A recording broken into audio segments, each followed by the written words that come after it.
Di bawah standar besar yang melekat pada klub, kursi manajer Manchester United dalam 14 bulan terakhir berada dalam tekanan. Ruben Amorim yang datang dengan ekspektasi besar justru harus mengakhiri perjalanannya lebih cepat dari yang dibayangkan. Keputusan pemecatan ini muncul di tengah fase penting klub saat United masih berusaha menemukan arah permainan yang konsisten di tengah tekanan kompetisi dan tuntutan hasil. Pemecatan ini pun langsung memunculkan banyak pertanyaan. Apakah hasil di lapangan sudah cukup menjadi alasan atau ada faktor lain yang ikut memengaruhi arah keputusan klub? Net Goal Plus kali ini akan mengulas apa saja faktor yang benar-benar melatar belakangi berakhirnya era Ruben Amorim di Old Trafford.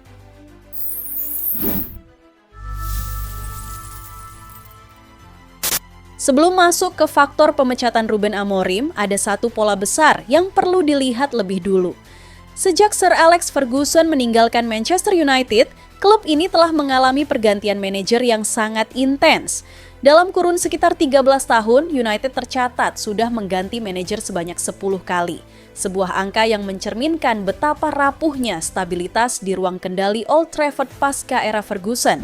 Daftar nama yang pernah mengisi kursi tersebut menunjukkan betapa beragamnya pendekatan yang sudah dicoba.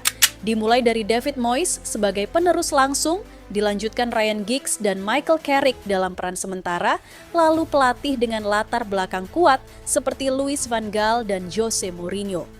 Setelah itu, klub beralih ke Ole Gunnar Solskjaer, Ralf Rangnick, Erik ten Hag, hingga Ruud van Nistelrooy yang sempat dipercaya sebagai caretaker sebelum akhirnya Ruben Amorim menjadi nama terbaru dalam daftar panjang tersebut. Masalahnya bukan sekadar siapa yang datang, tetapi seberapa lama sebuah proyek benar-benar diberi ruang untuk tumbuh. Hampir setiap manajer masuk dengan narasi pembangunan ulang, namun berjalan di atas fondasi yang berbeda-beda. Pergantian pendekatan, filosofi, hingga kebutuhan pemain membuat skuad United terus berubah arah, seringkali tanpa kesinambungan yang jelas. Situasi ini menempatkan setiap manajer dalam tekanan yang serupa. Ekspektasi Manchester United selalu tinggi, sementara waktu dan kesabaran seringkali terbatas.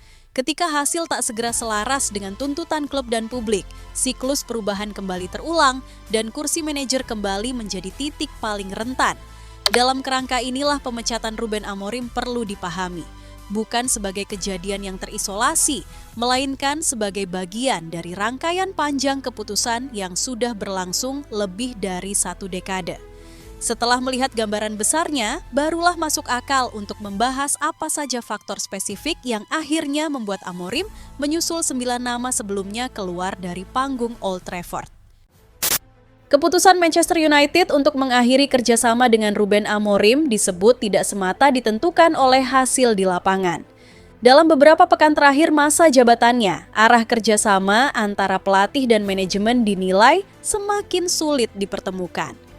Situasi ini membuat setiap hasil pertandingan tidak lagi berdiri sendiri, melainkan menjadi bagian dari konteks yang lebih besar tentang hubungan kerja yang mulai kehilangan titik temu. Ketegangan itu mencapai titik penting menjelang laga imbang melawan Leeds United, pertandingan yang kemudian menjadi yang terakhir bagi Amorim. Menurut laporan internal, sebelum laga di Elland Road berlangsung, terjadi pertemuan antara Amorim dan Direktur Sepak Bola Jason Wilcox yang berjalan panas.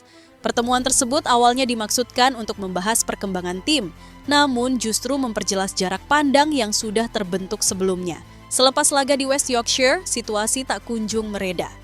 Amorim dikabarkan mempertanyakan sejauh mana dukungan yang ia terima dari level dewan direksi. Fokus utamanya bukan sekadar soal hasil, melainkan peran yang ia rasakan di dalam struktur klub.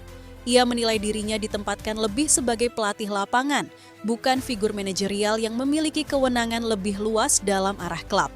Pandangan itu kemudian disampaikan Amorim secara terbuka kepada publik.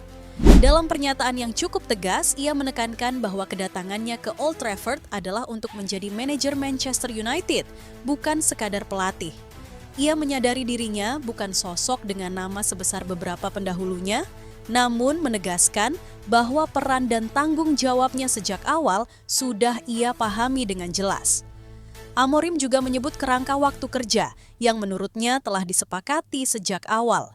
Ia menegaskan tidak berniat mundur dan akan terus menjalankan tugasnya hingga klub mengambil keputusan lain. Pernyataan tersebut memberi gambaran jelas tentang posisi yang ingin ia ambil. Bekerja dengan otoritas manajerial penuh, sembari menuntut setiap departemen klub menjalankan fungsinya masing-masing. Namun, pernyataan itu justru menjadi penanda akhir.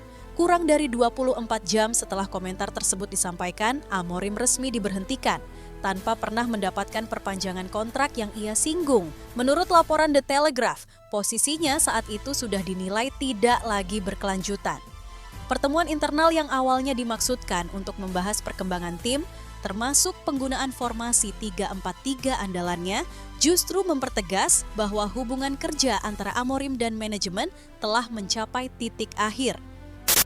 Sepanjang 14 bulan kepemimpinannya di Old Trafford, sistem permainan Ruben Amorim terus menjadi bahan pertanyaan. Ia datang dengan niat memberi stabilitas dan arah yang jelas, namun dalam praktiknya, pendekatan tersebut justru memunculkan kebingungan di level skuad.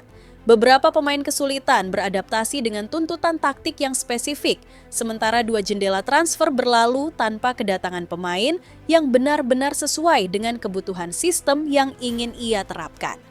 Manchester United memang mengeluarkan dana besar pada musim panas 2025 untuk pemain-pemain yang dinilai fleksibel dan bisa mengisi beberapa peran berbeda. Amorim sempat melakukan penyesuaian, terutama saat menghadapi Newcastle dan Wolves, dengan sedikit mengubah pendekatan demi hasil. Namun, ketika tekanan meningkat, ia kembali pada pola dan prinsip awal yang menjadi ciri khasnya.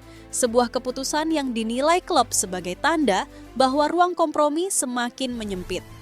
Dalam konteks itulah, respons keras Amorim terhadap masukan internal dianggap sebagai sinyal bahwa proyeknya telah mencapai batas. Chief Eksekutif Omar Berrada disebut sebagai pengambil keputusan akhir setelah menerima laporan dalam pertemuan yang juga dihadiri Jason Wilcox pada Senin pagi. Tak lama berselang, keputusan resmi diambil. Beberapa laporan media Inggris bahkan menyebut sebagian internal klub menilai Amorim sudah berada dalam posisi ingin pergi dengan sikapnya di fase akhir jabatan dianggap mempercepat perpisahan dari Old Trafford. Sebagai langkah awal setelah kepergian Ruben Amorim, Manchester United menunjuk Darren Fletcher sebagai pelatih sementara tim utama. Sosok yang sebelumnya menangani tim U18 ini dinilai memahami kultur klub dengan baik berkat pengalamannya sebagai pemain di Old Trafford. Fletcher akan memimpin United dalam laga tandang melawan Burnley di ajang Liga Primer, Kamis 8 Januari. Dini hari WIB, sembari klub menyiapkan arah berikutnya. United sendiri disebut hanya menginginkan solusi jangka pendek hingga akhir musim 2025/26.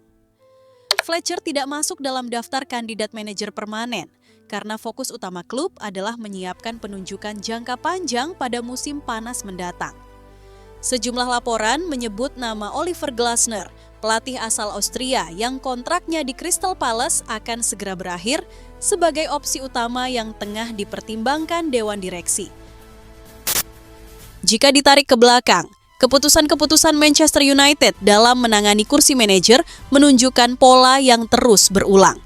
Setiap pergantian selalu diawali dengan narasi proyek baru, arah baru, dan janji stabilitas.